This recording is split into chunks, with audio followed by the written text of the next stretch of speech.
This is the San Francisco 49ers Report. Chase Senior hanging out here with you, and another loaded show coming your way as we talk all things Niners every single day year-round right here on the program, and that's why you hit that subscribe button to lock us in. Here are the two topics that I want to get into here. The Niners getting more bad news from this Buccaneers loss upon me going back and watching the tape, and also racking my brain thinking about that defeat yesterday. Also, could Robert Saleh bring back some of his guys who thrived under him with the New York Jets, and they fulfill two needs that the Niners currently have at edge rusher and at linebacker? Why would you go anywhere else? Continue to kick it here with us. And let's begin here with topic number one. The biggest issue with the San Francisco 49ers against the Buccaneers on Sunday was not the defense after the Fred Warner injury. And that's really saying something because this Niners defense without Warner really struggled. Once he went out, the air was deflated from that Niners sideline. We all felt it, right? To see number 54 get carted off, it was shocking. It was emotional. He had missed one start in his entire NFL career, so it was a rarity. And it's really saying something that the biggest issue on Sunday was not the defense, because the Buccaneers offense did this. They put up 352 yards of total offense. They averaged 7 yards per play. Again, 7.5 yards per play after Warner's injury. Baker Mayfield was phenomenal. Threw a couple of touchdowns, 17 of 23. He was highly efficient, and he made some money throws and money plays on money downs. The Buccaneers also had success running the football. 26 totes of the pill for 104 yards. They averaged 4 yards per carry. They didn't turn it over at all. The Niners did multiple times, and obviously that can be pointed to Mac Jones. Kendrick Bourne was to blame for the first pick. The second pick for Mac, that was on him. Bad throw. He had Marquez Valdes-Scantling open underneath and Jake Tunchess open underneath. He tried to go downfield to Jawan Jennings. Sometimes that's what happens when your wide receiver is mouthing off and complaining on the sideline. You try to force feed him the ball like you did last year against Debo against the Rams, and it results in bad plays, and it results sometimes in losses. And so the Niners defense, not the issue. And again, that's really saying something because there were some concerning things that happened in that game. They gave up explosive plays. I thought the tackling was awful. When you give up 7 yards per play, you're just not going to score many ball games because that's not a sustainable way to play defense. And there were some bad plays in that game which directly impacted the end result. How does Baker Mayfield get out of the sack here? Travis Gibson and Bryce Huff seem to have him swallowed up. Pause, right? I mean, he is corralled in the pocket. It looks as though he is going to go down. And what's key about this, you look at the score, 20-19 Buccaneers. You look at the down and distance, 3rd and 14. Somehow Baker Mayfield escapes far beyond the line of scrimmage, does not get sacked, broke a couple more tackles, and picked up a first down on this play. You get off the field here, you finish the play, you sack Baker Mayfield, you get the ball back, and you're only down 1. 20-19, plenty of clock left. You can take advantage of the momentum swing here. You can take the lead. You score a 2-point conversion, you go up a touchdown. Game might be different. What happens a couple of plays later and just moments later? Baker, really good pocket feel, pocket awareness, able to hang tough in the pocket as it starts to collapse around him, and he finds Tez Johnson for the long ball. This was clearly a coverage breakdown as Tez Johnson gets behind the defense with his 4.7 speed, and he beats Marquis Siegel here. Now, the throw from Baker Mayfield was a little bit too long. Tez Johnson did a great job of being able to full extension, reach for that ball, reel it in, possess it as he fell to the ground, did the backflip. But this was a huge swing in the game where the Niners could have gotten the ball back down 20-19. Instead, Buccaneers score a touchdown. They go up by 8. Huge switch in turning the complexion of the game over. And then earlier in the game, again, you look at the down and distance. It's 2nd and 10. You're in the game. It's 14-13. And once again, there was a coverage breakdown for San Francisco here where there was that pre-snap motion from left to right where Johnson was able to get in motion. And this is a coverage breakdown for San Francisco where nobody accounted for him on kind of that wheel route, and nobody covered him. Nobody picked him up. And Cameron Johnson was able to score a touchdown here. There is nobody in the vicinity of Cameron Johnson. I mean, you see Malik Mustafa, he held up well in coverage. He didn't give up a catch. He doesn't get docked for this because this isn't his assignment. But Tej Johnson gets behind the defense, touchdown. Cameron Johnson gets wide open because of a coverage breakdown that probably doesn't happen if Fred Warner is on the field, and nobody is within, 8 to 10 yards of him. Walk-in touchdown, doesn't even get touched. So again, the defense, despite their shortcomings, despite their mistakes, not the biggest issue with the 49ers on Sunday. The biggest issue with the 49ers on Sunday and that loss against the Bucs, the offensive line. And you can use a couple of different words to describe this Niners offensive line.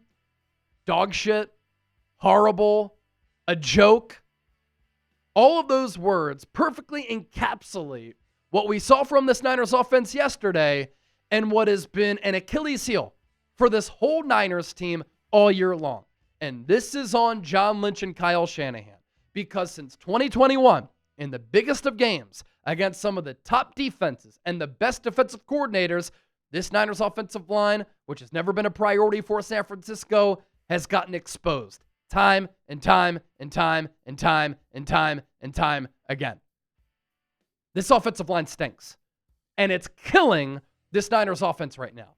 They cannot run it. They cannot pass protect. And going up against Todd Bowles, who is very blitz happy against a defensive line that's very talented, led by Vita Vea along the interior, this Niners offense got bullied and embarrassed. Dominic Pooney gave up 6 pressures. His regression from his rookie year to his sophomore campaign needs to be studied. What has happened? Is it the knee injury that he suffered in the second week of the preseason? Maybe. That happened a long time ago. But this year, he has not been the same player. He's given up about the same pressures through 6 games this year as he did last year. But with the eye test, he's not faring well. It's been one of the worst guards in football. Trent Williams, age is catching up to him. Hasn't been the same player this year. He's getting beat pretty routinely. Still very good, but you don't see Trent Williams get beat to the clip that he's getting beat at for arguably the best left tackle in football. Gave up 4 pressures and 2 sacks against the Buccaneers, according to Pro Football Focus. Connor Colby at left guard. 3 pressures surrendered, 1 sack. Jake Brendel, one of the worst centers in football, gave up 2 pressures. And Colt McKivitz, he's actually been a bright spot this year since getting that bag, and even before it. Against Seattle, he was pretty good. Only gave up 1 pressure.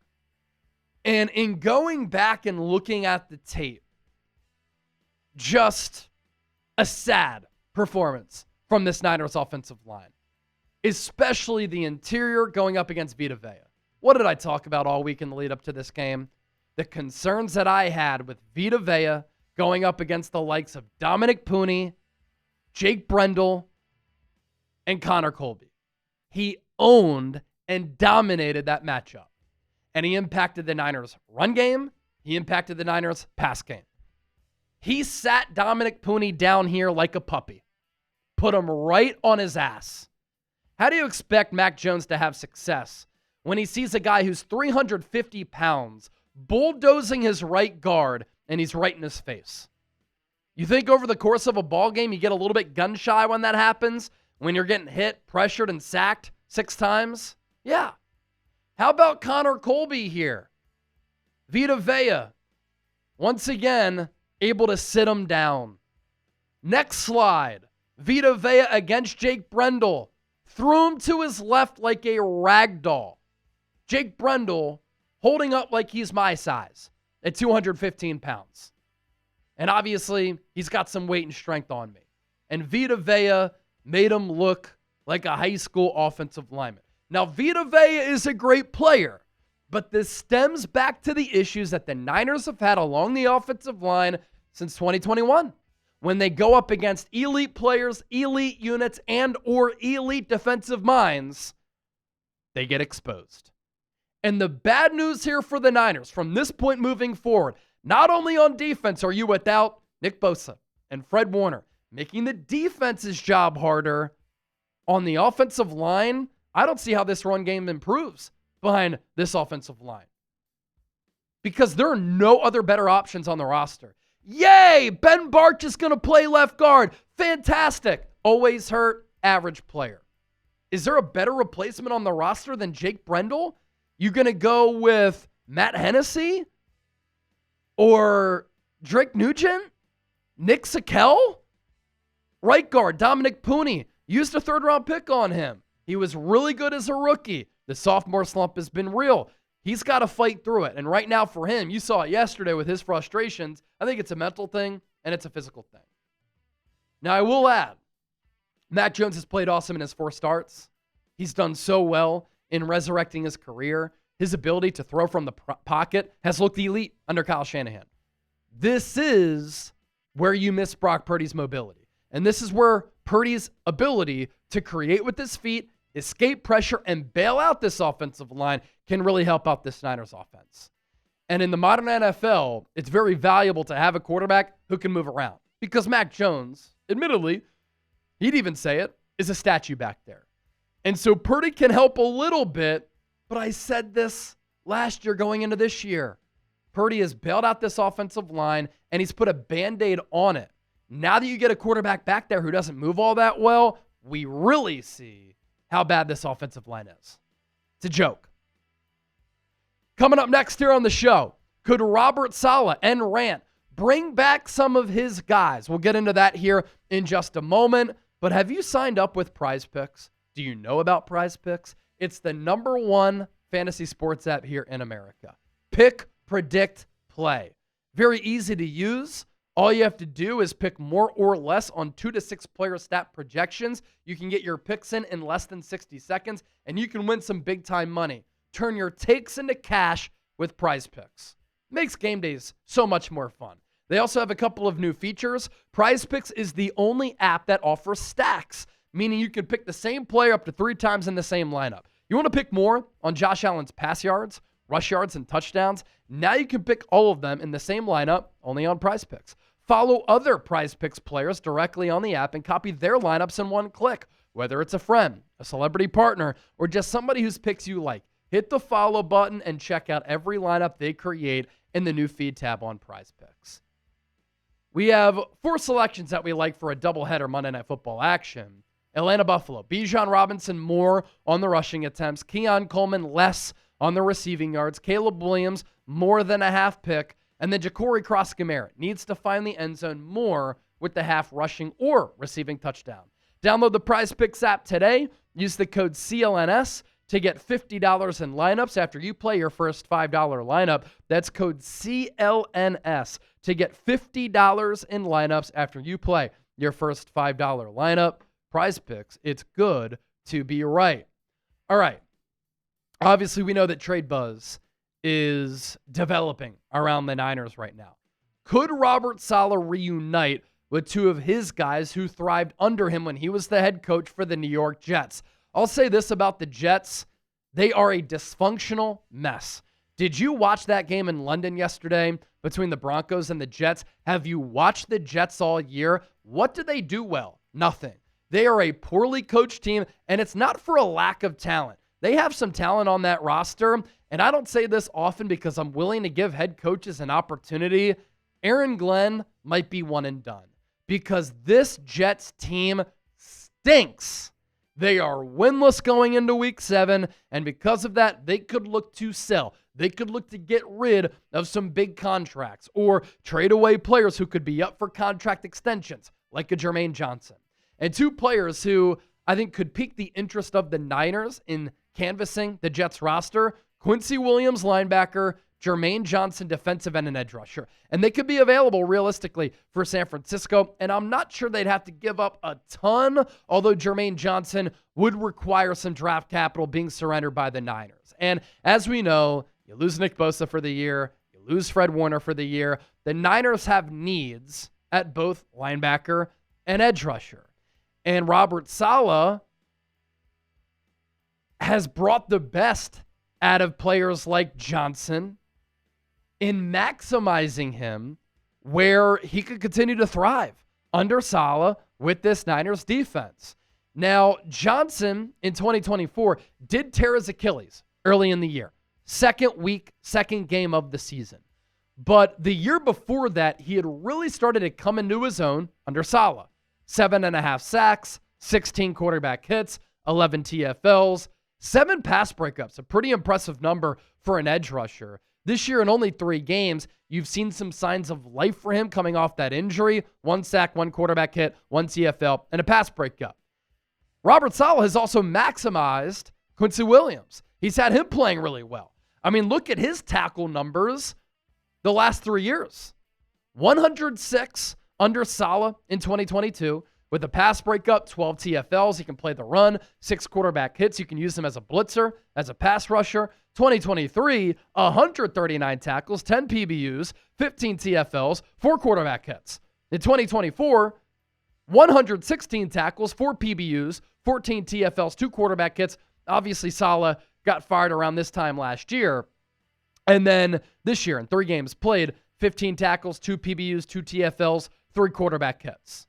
What the Niners could really value with these 2 players is that both of those players are under team control through the 2026 season. They can help you this year survive without Nick Bosa and Fred Warner. They can help you next year in joining forces with Nick Bosa and Fred Warner. And I think that's what the Niners really value here, is continuing to build this young football team and having continuity on the roster with some young players. Don't forget to hit that subscribe button. If the Niners make a big move, if they make a trade, you know I got you covered with some breaking news here on the program, because the grind don't stop and the content don't stop.